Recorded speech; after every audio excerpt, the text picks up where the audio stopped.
I'm going to show you the bare minimum you need to do to create success in your practice, and you do not want to miss this, so stay tuned and come right back.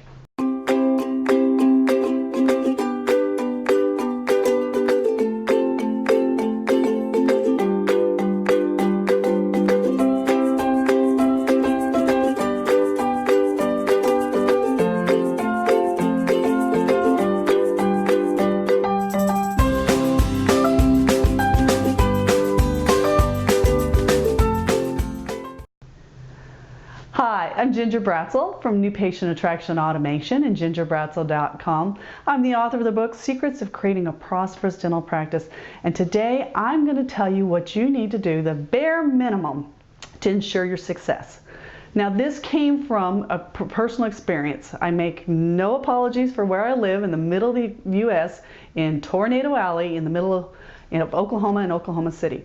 And we have our fair share of some severe weather. And being prepared is very important. All of us all over the country have things we have to be aware of. We all have our own natural disasters. So to prepare the kids in our area and to empower them to have control over what they don't have control over, the American Red Cross came through the schools and did what's called the Pillowcase Project. And they gave out a pillowcase imprinted with bare minimum items that they should have in an emergency situation.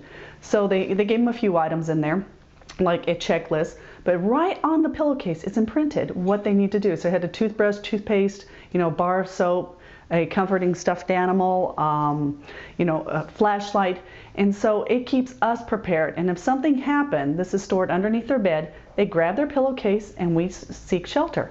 Mom and dads do their job, but now the kids can do their own jobs. And they replace fear and overwhelm and not knowing with knowledge and power to be solving problems. Well, that came into an exercise in my office for my clients, for my coaching clients. What I call is B.A.M. And if you have sensitive ears, I'm going to say something and you might want to put your fingers on them, but I'm talking about bare ass minimum. What's the bare ass minimum you need to have going on your practice so you don't skip a beat? I'm not necessarily talking about a natural disaster, although it could apply to us, but this is the disasters that happen every day. What happens if a key employee is out? What happens if the backup doesn't work on your computer? What happens if the office manager's out because of extended illness and you don't know what kind of money's coming in? Wonder if your head assistant's out and nobody knows when supplies are coming in. I often hear when I tell offices, so well, we cross-train everybody. Well, I'm glad you cross-trained, but do you have this written down? Do you have a manual? Because a true bare-ass minimum is I can take somebody who knows nothing about it and they weren't trained, they could look at that and make sure it got done. So we go through with our teams, my clients and their teams, on building their bare-ass minimum for every department. So what would happen if something happened to the doctor? Would the spouse know what to do? Do they have a list of people, phone numbers, of emergency contacts they need to get to? The team member if something happened, the office manager.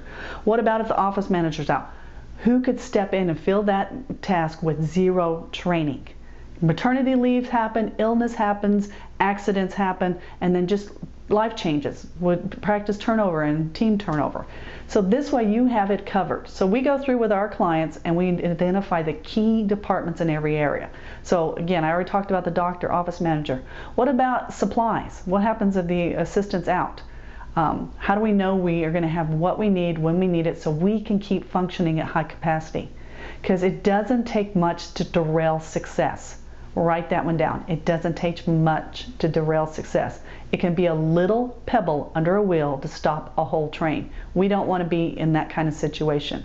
So this sheet is what you break down for every department. So we hand it out and we identify the key departments, who's in charge of it, and they're going to make a list.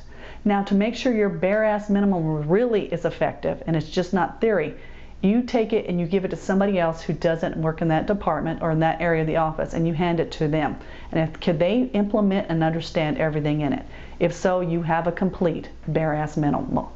So I want you to take the pillowcase example and create your B.A.M. in your office to make sure you have the bare minimum so you never lose stride. I never want you to have a down day for any reason, because there's no need to.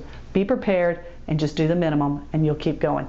Till next time, this is Ginger Bratzel signing off. Bye-bye.